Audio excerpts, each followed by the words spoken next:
Part 1.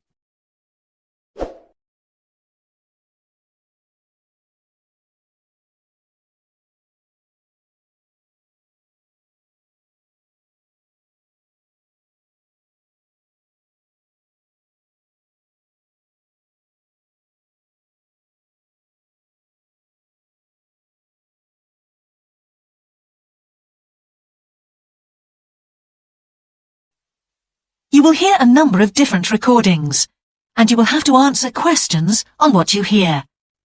There will be time for you to read the instructions and questions, and you will have a chance to check your work. All the recordings will be played once only. You will hear a telephone conversation between a travel company employee and a customer.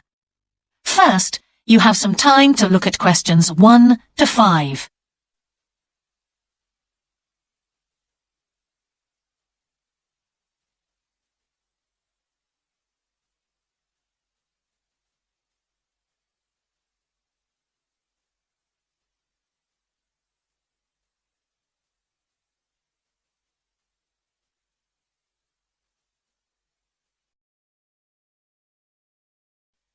Now we shall begin.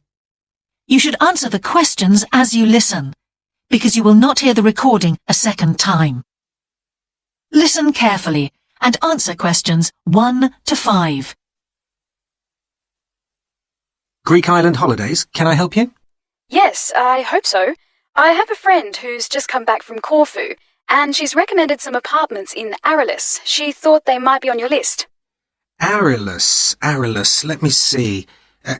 Can you give me the names? Yes, the first's Rose Garden Apartments. I'd like to go with another friend in the last week of October. Well, we've got a lovely studio flat available at that time. I'm sure you'd enjoy the entertainment programme there too, with Greek dancing in the restaurant. And the cost for each of us? £219. That sounds very reasonable. I'm just jotting down some notes. Now, the second one she mentioned was called Blue Bay. Blue Bay. Yes, in fact, that's very popular, and it has some special features. Really? The main attraction is the large swimming pool with salt water. Much healthier, I understand. That's right. And it isn't far from the beach either, only 300 metres.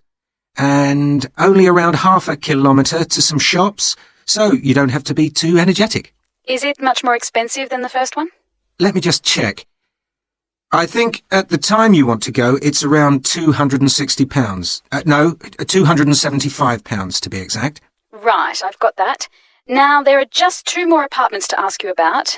I can't read my own writing. Something to do with sunshine, is it? I think you meant the Sunshade Apartments. They're on a mountainside. Any special features? Yes, each room has its own sun terrace, and there are shared barbecue facilities. Oh, sounds lovely. Yes, it is rather well equipped. It also provides water sports. It has its own beach. There are facilities for water skiing. Any kite surfing? My friend's quite keen. Not at the hotel, but I'm sure you'll find some in Arelis. There's also satellite TV in the apartments. And how much is that one? £490 with 2 sharing. You mean £245 each? I'm afraid not. Each person has to pay that amount, and there must be at least 2 in an apartment. Oh, I don't think that would be within our budget, unfortunately. And the last one sounds a bit expensive too. The Grand? Actually, it's quite reasonable. It's an older style house with Greek paintings in every room and a balcony outside. Sounds nice. What are the views like? Well, there are forests all round, and they hide a supermarket just down the road, so that's very useful for all your shopping needs. There's a disco in the area too. And the price? £319 at that time, but if you leave it till November, it goes down by 40%. Too late, I'm afraid. Well, why don't I send you a brochure with full details, Miss... Nash. But don't worry about that. I'm coming to Upminster soon, and I'll call and get one. I just wanted to get an idea first. Well, that's fine. We've got plenty here when you come. Before you hear the rest of the conversation, you have some time to look at questions 6 to 10.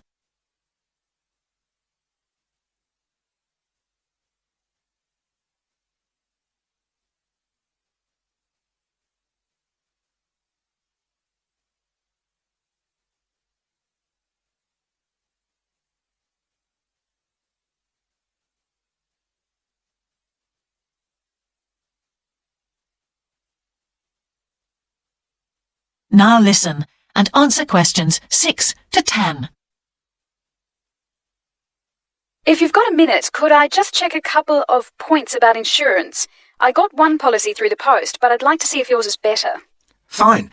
What would you like to know?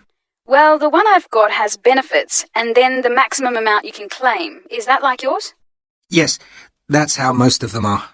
Well, the first thing is cancellation. If the holiday's cancelled on the policy I've got, you can claim £8,000. We can improve on that, Miss Nash. For Greek island holidays, our maximum is £10,000. That's good. Of course, our holiday won't even cost £1,000 together. It's still sensible to have good cover. Now, if you go to hospital, we allow £600. Yes, mine's similar. And we also allow a relative to travel to your holiday resort. My policy just says their representative will help you. You can see there's another difference there. And what happens if you don't get on the plane? Nothing, as far as I can see on this form. Don't you have missed departure? No, I'll just jot that down. We pay up to £1,000 for that, depending on the reason. And we're particularly generous about loss of personal belongings, up to £3,000, but not more than £500 for a single item. Then I'd better not take my laptop. Not unless you insure it separately. Okay, thanks very much for your time. You've really been helpful. Can I get back to you? Your name is... Ben Ludlow. That's Ludlow. I'm the assistant manager here. I'll give you my number. It's 081 260 543 216. But didn't I phone 081 260 567 294? That's what I've got on the paper. That's the main switchboard. I've given you my direct line. Right. Thank you very much for your time. That is the end of part 1. You now have half a minute to check your answers.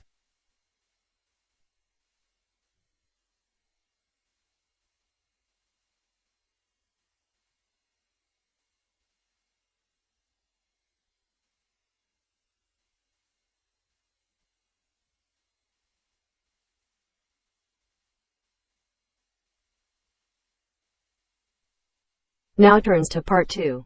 Part 2.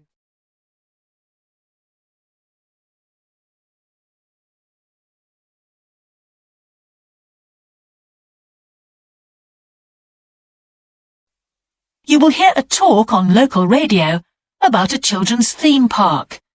First, you have some time to look at questions 11 to 13.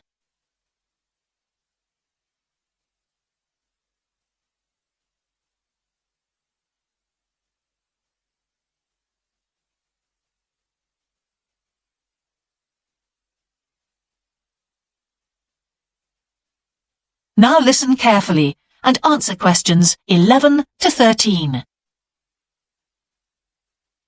For the second in our series about locally run businesses, we meet Simon Winridge, co-founder of the hugely successful Winridge Forest Railway Park. Welcome, Simon.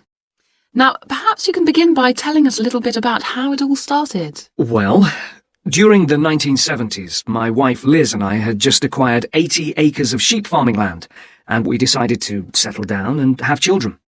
Pretty soon we had a daughter, Sarah, and a son, Duncan. The place was wonderful for the kids. They particularly loved trains and gradually built up an enormous network of miniature railway track. I began to develop larger scale models of locomotives, but we didn't think anything more of it until I went on a trip to a theme park near Birmingham and decided we could do a much better job. So we set up a small one ourselves, based on the miniature railway, and we opened to the public for just a month that year, 1984, in July, our driest month, because our children said they didn't want our guests to have a miserable wet visit. I dealt with park business and Liz carried on with the farm work. It soon became clear that we were onto a winner. We began to extend the railway track and lay it among more interesting landscape by planting trees, which in turn attracted more wildlife, and by making cuttings through the rock. Nowadays, we're open all year round, and we're pleased to say that Winridge is one of the most popular visitor attractions in the area, with 50,000 visitors a year. 1.5 million people have been through our doors since we opened. Before you hear the rest of the talk, you have some time to look at questions 14 to 20.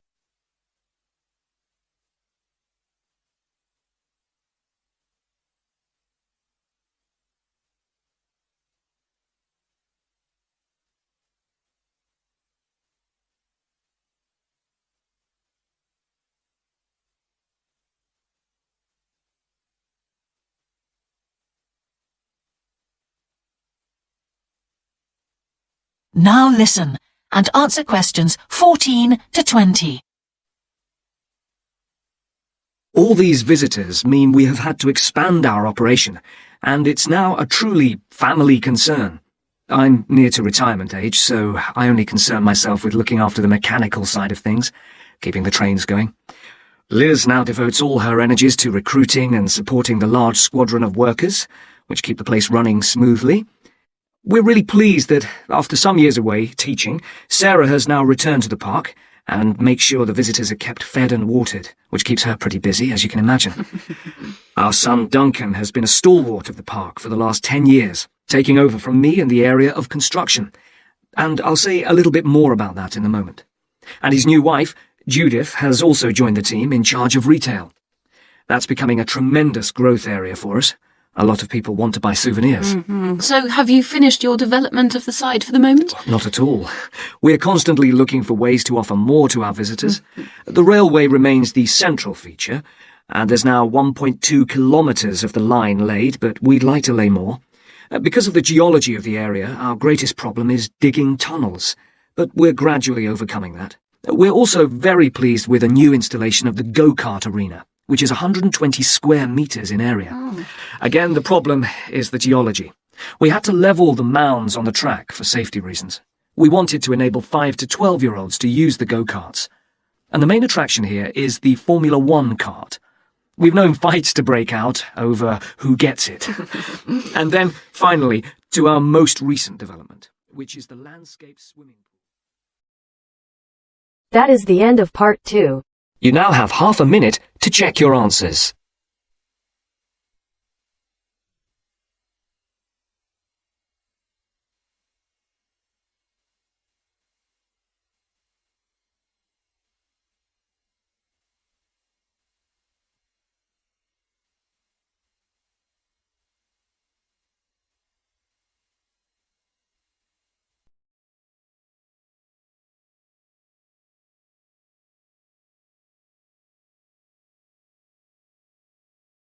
Now turns to part 3. Part 3. You will hear a geography student called Caroline discussing her dissertation with her tutor. First, you have some time to look at questions 21 to 23.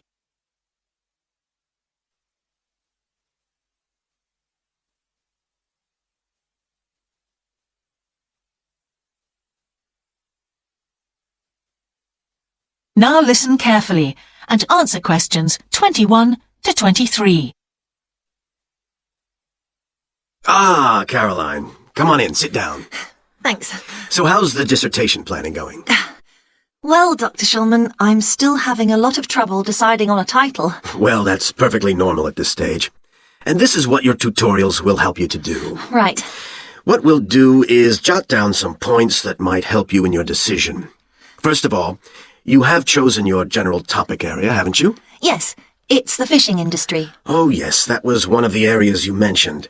Now, what aspects of the course are you good at? Well, I think I'm coping well with statistics, and I'm never bored by it. Good. Anything else? Well, I found computer modelling fascinating. I have no problem following what's being taught, whereas quite a few of my classmates find it difficult. Well, that's very good. Do you think these might be areas you could bring into your dissertation? Oh, yes, if possible. It's just that I'm having difficulty thinking how I can do that. You see, I feel I don't have sufficient background information. I see. Well, do you take notes? I'm very weak at note-taking. My teachers always used to say that. Well, I think you really need to work on these weaknesses before you go any further. What do you suggest? Before you hear the rest of the tutorial, you have some time to look at questions 24 to 30.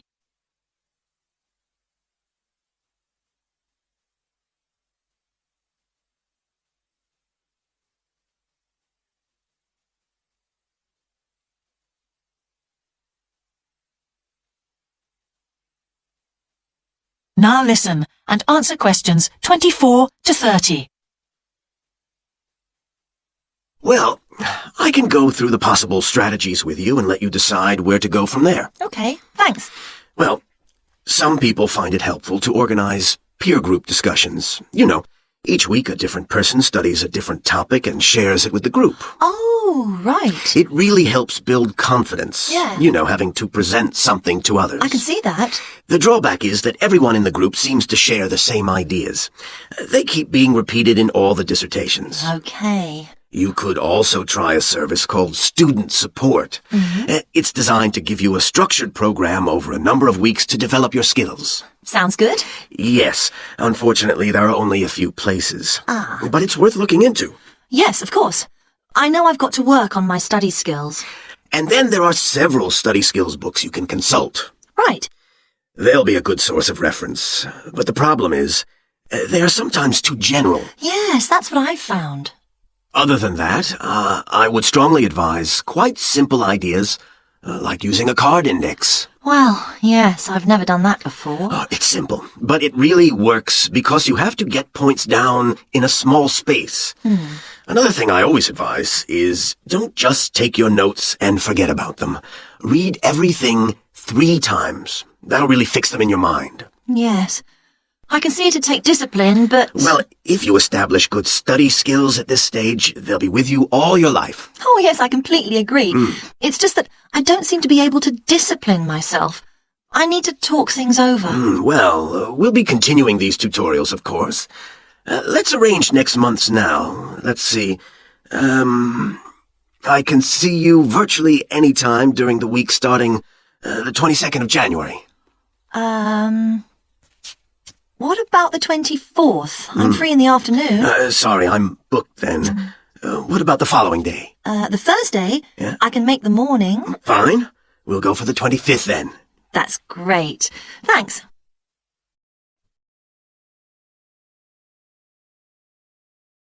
That is the end of part 3. You now have half a minute to check your answers.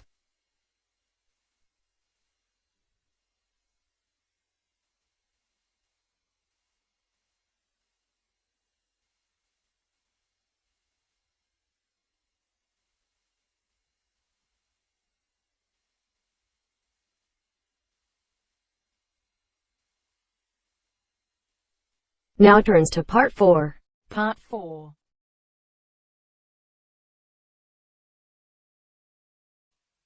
You will hear part of a lecture about an experimental design for a house.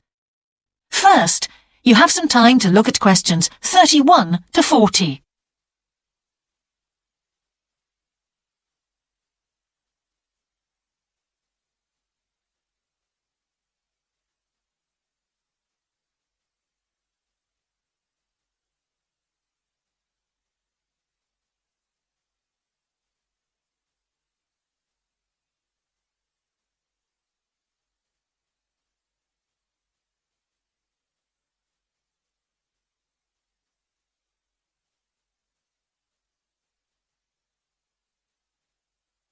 Now listen carefully and answer questions 31 to 40. Good morning. In the last few lectures, I've been talking about the history of domestic building construction. But today, I want to begin looking at some contemporary experimental designs for housing. So, I'm going to start with a house which is constructed more or less under the ground. And one of the interesting things about this project is that the owners, both professionals but not architects, wanted to be closely involved, so they decided to manage the project themselves. Their chief aim was to create somewhere that was as environmentally friendly as possible, but at the same time, they wanted to live somewhere peaceful. They'd both grown up in a rural area and disliked urban life. So the first thing they did was to look for a site, and they found a disused stone quarry in a beautiful area. The price was relatively low, and they liked the idea of recycling the land, as it were.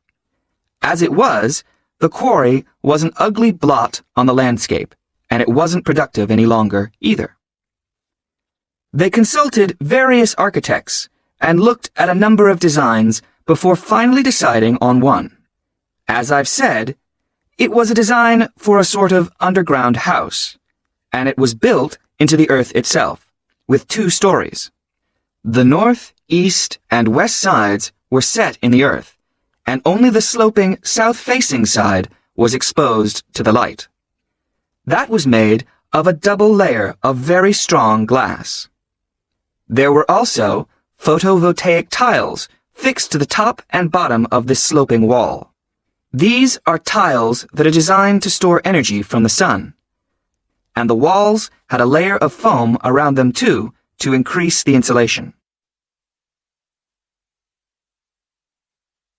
Now, what is of interest to us about this project is the features which make the building energy efficient. Sunlight floods in through the glass wall, and to maximize it, there are lots of mirrors and windows inside the house.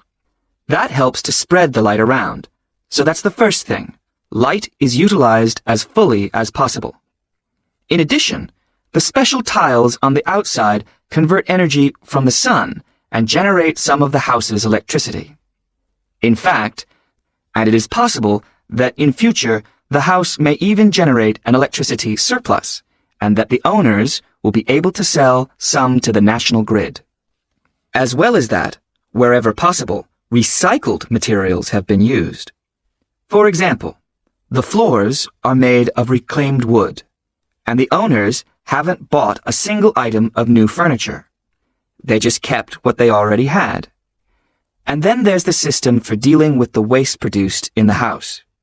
This is dealt with organically.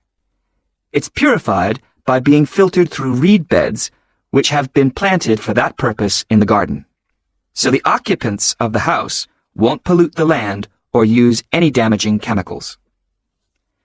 It's true that the actual construction of the house was harmful to the environment, mainly because they had to use massive amounts of concrete, one of the biggest sources of carbon dioxide in manufacturing. And, as you know, this is very damaging to the environment. In total, the house construction has released 70 tons of carbon dioxide into the air. Now that's a frightening thought.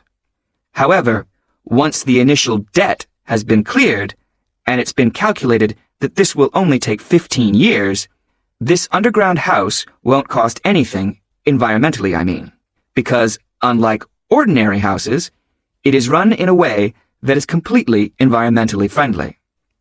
So, eco-housing like this is likely to become much more. That is the end of part 4.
Thanks for watching. Here are other 2 videos. You can watch them as well. And if you haven't yet subscribed my channel, please subscribe it and hit the bell icon for my upcoming videos, and share these all videos among your friends.